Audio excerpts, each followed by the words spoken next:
आने जा रहे हैं। बड़ी खबर है। ये तस्वीर आपको बताएगी कि जिस देश में लोगों के पास खाने के लिए आटा नहीं है ना, पहनने के लिए कपड़े नहीं है, पीने के लिए दूध नहीं है, दवा के नाम पर पैरासिटामोल तक के पैसे नहीं है, उस देश में आतंकवादियों को कैसे वीवीआईपी ट्रीटमेंट मिलता है। तस्वीरें आपके सामने हैं। ये तस्वीरें पाकिस्तान के ये फुल स्क्रीन पर तस्वीरें दिखा दीजिए। ये तस्वीरें पाकिस्तान के रावलपिंडी की है, जहां भारत का मोस्ट वांटेड आतंकवादी है जो आप देख रहे हैं। ये देखिए आप तस्वीरें, ये पाकिस्तान से तस्वीर आई है। बड़ी खबर है, सैयद सलाउद्दीन नजर आया है। सैयद सलाउद्दीन मोस्ट वांटेड आतंकवादी पाकिस्तान रावलपिंडी में नजर आया। ये जहां भारत का मोस्ट वांटेड आतंकवादी सैयद सलाउद्दीन एक जनाजे में शामिल हुआ। ये बड़ी तस्वीर पाकिस्तान से निकलकर आई है। सैयद सलाउद्दीन आतंकवादी संगठन हिजबुल मुजाहिदीन का चीफ है और वो हिजबुल के ही एक बड़े कमांडर इम्तियाज अली और बशीर अहमद पीर की मौत के बाद ये जो आप तस्वीरें देख रहे हैं सैयद सलाउद्दीन की, ये दरअसल आतंकवादी बशीर अहमद की मौत के बाद उसके जनाजे में शामिल हुआ था और ये पाकिस्तान में नजर आया। सैयद सलाउद्दीन भारत का मोस्ट वांटेड आतंकवादी, पूरी दुनिया का मोस्ट वांटेड आतंकवादी।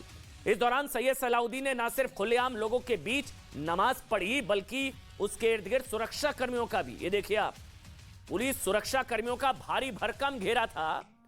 जबकि पाकिस्तान लगातार यह कहता है कि उसे नहीं पता है कि सैयद सलाउद्दीन कहां है।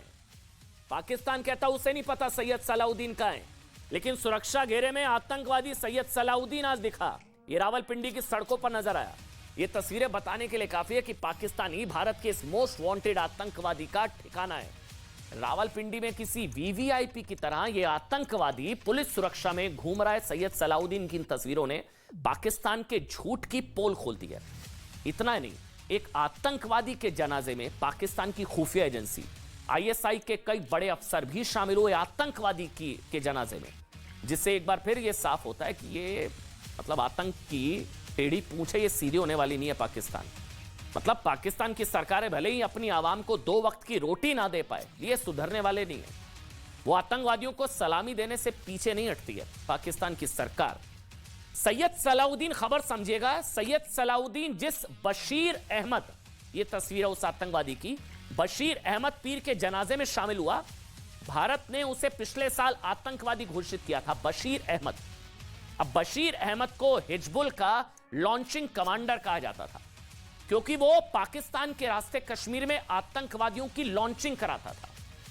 मारा गया। बशीर अहमद जम्मू कश्मीर के कुपवाड़ा के रहने वाला था और पिछले 15 सालों से पाकिस्तान में रह रहा था ये आतंकवादी। लेकिन कल उसकी आतंक कथा का तब अंत हो गया जो होना था। तब हो गया जब रावलपिंडी में कुछ हमलावरों ने पॉइंट ब्लैंक रेंज से इस आतंकवादी को गोली मारकर उसकी हत्या कर दी, बशीर अहमद।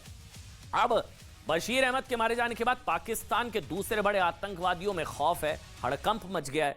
कहा जा रहा है अगला नंबर किसका, मतलब एक एक करके सबको डर लग रहा है कि बशीर मारा गया, अगला नंबर सलाउद्दीन का, हाफिज सईद का, मसूद अजहर का, किसका नंबर होगा अगला। हड़कंप मच गया है, भागम भाग है। सूत्र बता रहे हैं कि पाकिस्तान में मौजूद बड़े बड़े आतंकवादी अब सरकार से अपने लिए सेफ हाउस मांग रहे हैं। अगला नंबर किसका, सैयद सलाउद्दीन। वैसे यानी अब पाकिस्तान में आतंकवादियों की जान पर भी बनाई है। सैयद सलाउद्दीन और हाफिज सईद जैसे दूसरे आतंकवादियों को भी डर है कि कहीं अगला नंबर उनका तो नहीं है। दरअसल पाकिस्तान की आर्थिक स्थिति इतनी खस्ता हाल हो गई है कि अब वहां के आतंकवादी संसाधनों पर कब्जे के लिए आपस में लड़ रहे हैं और एक दूसरे की जान ले रहे हैं। यानी कि जिन आतंकवादियों ने पाकिस्तान को एकजुट रखा हुआ था, अब वही एक दूसरे के खून के प्यासे हो गए। वैसे कहा जा रहा है टीटीपी ने मरवा दिया इसको। बशीर अहमद को जो गोली में मारा गया, वो आतंकवादी जो मारा, जिसके जनाजे में सैयद सलाउद्दीन आ रहा है, कहा जा रहा है कि टीटीपी ने मरा दिया, तालिबान। अब पाकिस्तान सरकार के पास ना जनता का समर्थन बचा, ना ही आतंकवादियों का। इसलिए अब पाकिस्तान की सरकार चाहती है कि जनता का जो होना है हो जाए, कम से कम आतंकवादियों को तो बचा लिया जाए।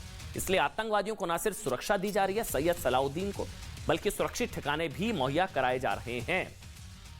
इन सबके बीच आज लश्कर तैयबा के चीफ आतंकवादी हाफिज सईद का एक पुराना बयान भी वायरल हो रहा है, जिसमें बहुत घबराया हुआ नजर आ रहा है हाफिज सईद। ऐसा लग रहा है कि भारत की बढ़ती ताकत और प्रधानमंत्री नरेंद्र मोदी के आतंक के खात्मे के प्रण ने उसे अंदर से हिलाकर रख दिया। वो बयान सुनिए आप हाफिज सईद का।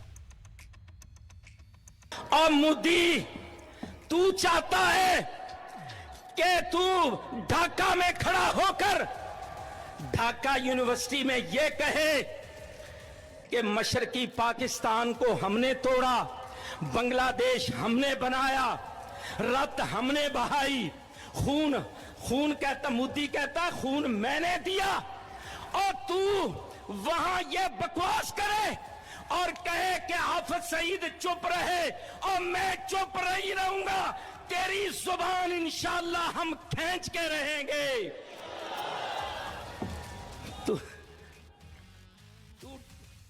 खुद की जुबान लड़खड़ा रही है। वैसे पाकिस्तान की तंगहाली से अब वहां के आतंकवादी भी परेशान हैं, बेचारे भाग रहे हैं इधर उधर, पता नहीं कब मर जाएं। स्थिति हो गई है कि पूरी दुनिया में आतंकवादी भेजने वाला पाकिस्तान अब चीन को गधे बेचकर गुजारा कर रहा है। रिपोर्ट देखिए आप।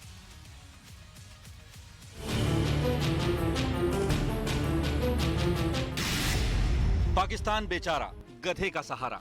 निकली और गड्डी लेके रास्ते पे और सड़क पे एक मोड़ आया, मैं गधा गाड़ी छोड़ा।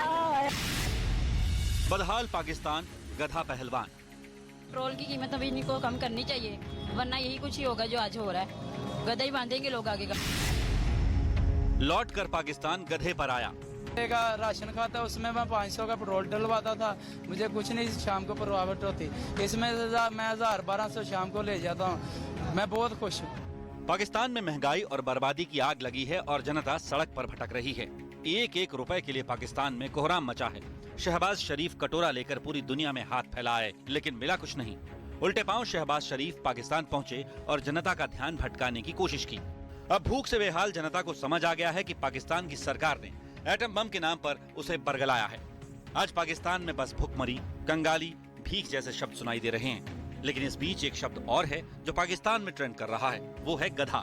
हालात ये हैं कि पिछले कुछ सालों में लाहौर जैसे शहरों में रहने वाले गरीब लोग आने जाने के लिए ऑटो रिक्शा, बस और टैक्सी के बजाय गधा गाड़ी का इस्तेमाल करने को मजबूर हैं, क्योंकि ये पेट्रोल डीजल से चलने वाली गाड़ियों से सस्ता पड़ता है। मजबूरी में इंसान करता है। मुल्की हालात कैसे जा रहे हैं, मैंने बाइक को सेल किया है और इसको मैंने चूज किया है। बहुत आरामदेह सफर होता है, ये मुझे बहुत कंफर्टेबल अच्छा लगा और मैं दूसरों को भी एडवाइस दूंगी कि वो भी सब अपने बाइक सेल करें और जो है ना गधा गाड़ी ले। पाकिस्तानी हुकूमत के फैसलों और आवाम की बदहाली ने पाकिस्तान की कमर तोड़कर रख दी है, और ये सब हो रहा है क्योंकि पाकिस्तान की शहबाज शरीफ सरकार ने पेट्रोल के दाम में करीब 50 रुपए प्रति लीटर की बढ़ोतरी कर दी है, जिससे जनता त्रस्त है और उसका रुझान गधा गाड़ी की तरफ बढ़ गया है। पेट्रोल की कीमत क्या बढ़ी, जिंसी चलाने वाले ने मोटरसाइकिल की जगह गधा बांध लिया। कहता है कि गधे की घास पेट्रोल से सस्ती पड़ती है। पाकिस्तान ने दुनिया से डॉलर मांगे थे, लेकिन मिला गधा। अब पाकिस्तान अपनी बर्बादी को दूर करने के लिए गधे को सहारा बना रहा है। इसमें कोई शक नहीं कि पाकिस्तान में गधों की तादाद दिन ब दिन बढ़ती जा रही है। आप नमस्ते, मैं हूं किशोर अजवाणी। आप देख रहे हैं देश का नंबर 1 हिंदी न्यूज चैनल। घड़ी इशारा कर रही है 9 बजे रात का। वक्त 100 बात की एक बात का। 100 बात की एक बात में आज तुर्की में भूकंप से पहले आसमान में चमकी रहस्यमयी नीली रोशनी के वीडियो ने सनसनी फैला दी।